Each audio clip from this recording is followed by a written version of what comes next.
E aí tem uma questão também da nossa relação com o erro, né? A gente, por cultura, acha que o erro é a assinatura do fracasso, né? A gente erra e acha que, não nasci para isso. Então, né? No Brasil, uma pessoa que abre um empreendimento, por exemplo, e vai à falência, se ele for abrir de novo, os parentes falam que ele é maluco, que ele é besta, que ele já viu que não dá, né? Enquanto que a maioria dos empreendedores de sucesso no mundo faliram 2 ou 3 vezes para chegar ao sucesso, porque utilizam o erro simplesmente como uma medida de resultado. Fazendo desse jeito eu chego nesse resultado, então esse eu não quero, vou fazer de outro jeito agora, né? Com os aprendizados da experiência anterior, não do fracasso anterior, do resultado anterior, né? Que ele só é fracasso dependendo do meu olhar, ele foi algo que eu não desejei. Mas não precisa ser fracasso, pode ser simplesmente experiência que não deu certo. Agora eu vou fazer uma tentando dar certo, buscando o acerto, né? E essa é a visão de erro que a gente precisa também passar para eles. O erro é parte do processo de aprendizagem. Ele é um resultado que a gente não queria, mas se ele veio, o que eu aprendo com ele? Tem uma frase que eu gosto muito do Nelson Mandela. Ele diz assim: eu nunca erro, ou eu ganho ou eu aprendo. Então sempre levá-la a perceber que ela ganha com aquele resultado que não era o que ela gostaria. Beleza, não era o que você gostaria, mas o que é que você ganha com isso? O que é que você vai levar disso de aprendizado? Tentar suavizar o peso do erro, né? Porque a gente no Brasil tem medo de errar, a gente não quer errar de jeito nenhum. Aí às vezes, dependendo do temperamento, para não errar, eu prefiro nem fazer. Então eu não vou estudar porque vai que eu erro, não vou ler porque vai que eu erro, não vou...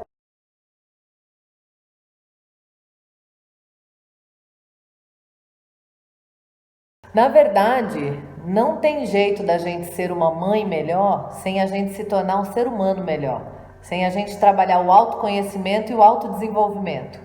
A gente vai se trabalhando como ser humano e por isso vai conseguindo ser melhor. Porque perceba que se eu quero que a minha filha seja segura, eu preciso estar segura. Então eu vou ter que trabalhar as minhas inseguranças. Eu tenho que trabalhar os meus medos, eu tenho que trabalhar as minhas... A gente traz a bagagem da vida, né? Aquilo tudo que ficou, que a gente conseguiu colocar embaixo do tapete até agora, os meninos mostram pra gente igual um espelho, assim, ó. Tão. A gente se vê refletido neles, a gente fala, opa, né? Isso aqui, ó, tem coisa minha aqui, né? Isso aqui é meu e tá indo lá, então eu preciso trabalhar isso aqui se eu quero ver ali melhor. Por isso que às vezes algumas pessoas falam assim, agora eu vou dar foco na minha criança, não é hora de pensar em mim, não é hora de pensar no casal. Não tem jeito. A gente tem que pensar na gente, tem que pensar no casal, porque é a nossa estabilidade e a estabilidade do casal que dá segurança para os meninos irem tranquilo. Então, assim, a gente precisa cuidar da gente na questão da sanidade mental, né? Da nossa saúde mental, emocional, que a gente, na verdade, muitas vezes deixa para segundo plano, né? A gente cuida muito do físico, que é normal, né? Cuida muito dos pertences, né? Normal da vida, mas às vezes a gente deixa a saúde emocional, a saúde mental em segundo plano, talvez porque ela não é tangível, né? E aí, às vezes, a gente não dá o mesmo foco, a mesma atenção.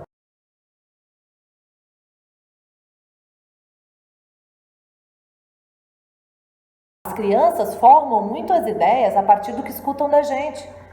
Então, é muito sério os discursos que nós fazemos. A gente precisa fazer discursos que favoreçam, que tragam das crianças, que coloquem para fora o potencial, um estado de recursos, né? E não uma defensiva, e não um estado de, né, não recurso. Então a gente precisa trabalhar com a nossa cabeça como que eu vou fazer uma leitura positiva da situação que eu estou vivendo. Como que eu vou contar uma história positiva e que eu consiga acreditar nela, porque também não adianta contar a história que eu não acredito, né? Disso que a gente está vivendo, como que eu vou achar o melhor lado disso? Como é que eu vou buscar, né, perceber isso da melhor maneira?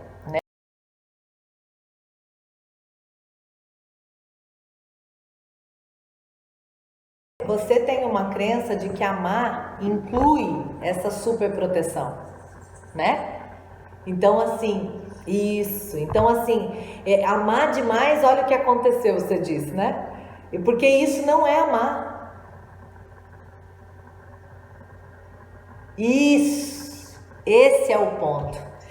Tanto que ela tá com raiva, ela tá braba, porque não tá fazendo bem para ela, né? Isso não é amor. E a gente acha que é sem querer, eu sei, é achando que é amor, né? Mas não é.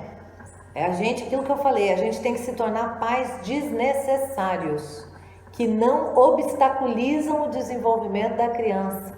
Porque às vezes o adulto é um obstáculo para o desenvolvimento da criança, querendo fazer o bem. Às vezes o nosso amor atrapalha o jeito que a gente aprendeu que era amor. Não é que isso não é amor, a gente achou que era, mas não é, né? Amar é o que então, né? É ter esse vínculo sim, de se interessar por atividades em comum, desenvolver coisas juntos, né? Mas não embolar a vida. Mesmo aos 7 anos, cada um tem sua vida. Cada um toma suas decisões, arca com suas consequências, cuida da sua vida. E aí, quando dá ruim, vem aqui porque a gente vai orientar, porque a gente está mais preparado.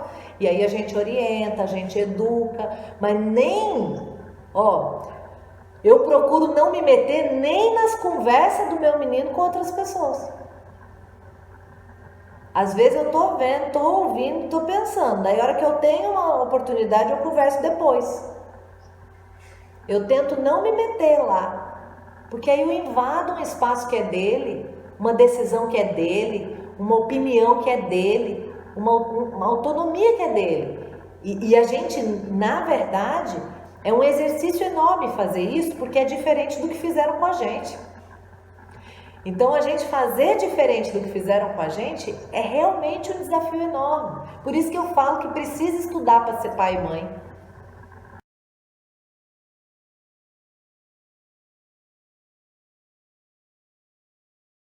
Existem alguns estudos que falam do cérebro da primeira infância, que é o 0 a 6, né? Existem sim, que esse período de 0 a 6 é onde o cérebro está mais maleável, mais plástico, é o que eles chamam de plasticidade cerebral, né? E é o momento em que estão se formando as bases, né, de tudo, do que a criança vai pensar, sentir e agir para o resto da vida, né? Então, é esse período, tá? Então, por isso que ele é tão importante.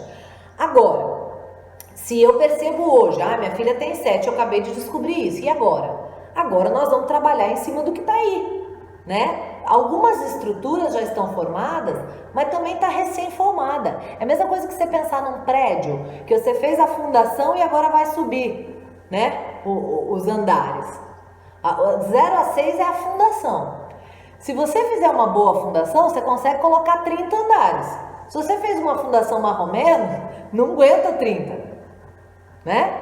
E se é uma fundação ruim, tem que ser um prédio pequeno, porque senão não vai ficar, não vai parar. Então, só que se eu ainda não comecei a levantar o prédião, porque ela só tem 7 anos, eu ainda consigo trabalhar algumas coisas da fundação. Você concorda comigo?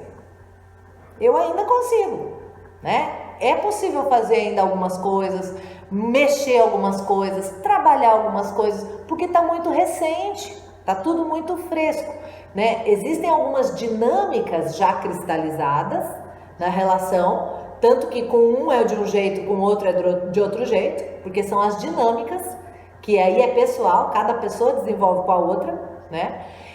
E aí eu vou trabalhando para isso ser mais saudável cada vez.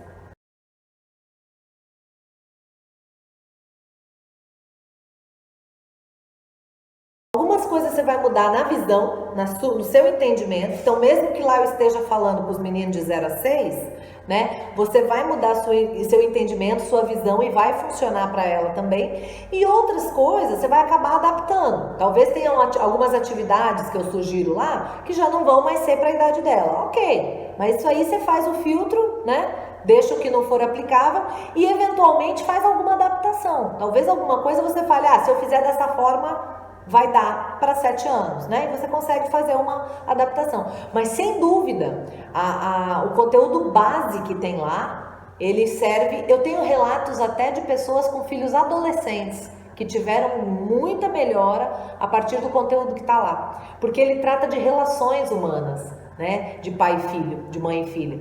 Então ele funciona.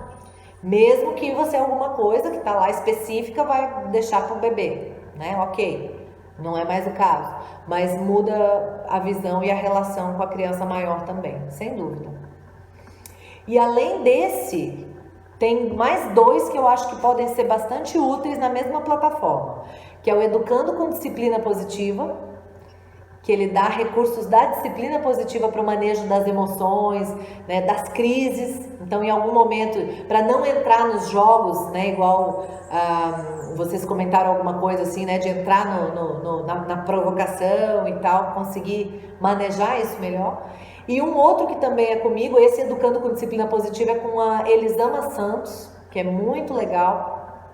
E um outro que também é comigo é o Temperamentos da Criança ao Adulto, onde se faz uma análise do temperamento, se é colérico, se é sanguíneo, se é melancólico, se é fleumático, e como lidar, né, se eu sou de um jeito, a criança é igual, ou a criança é de outro, né, e aí você consegue ter uma forma mais direcionada de lidar com cada temperamento. Eu acho que também pode ser interessante.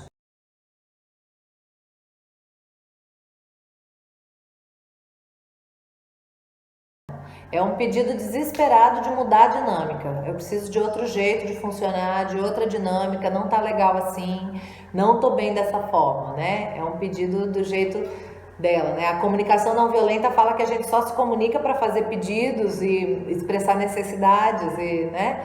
E é isso, a gente precisa encontrar as necessidades por trás desses pedidos desesperados e atender aquela necessidade, não reagir ao pedido desesperado, porque às vezes o pedido é suicida, sabe assim? É um pedido que não traz resultado, que pelo contrário, dá efeitos ruins, né? São pedidos suicidas de ajuda.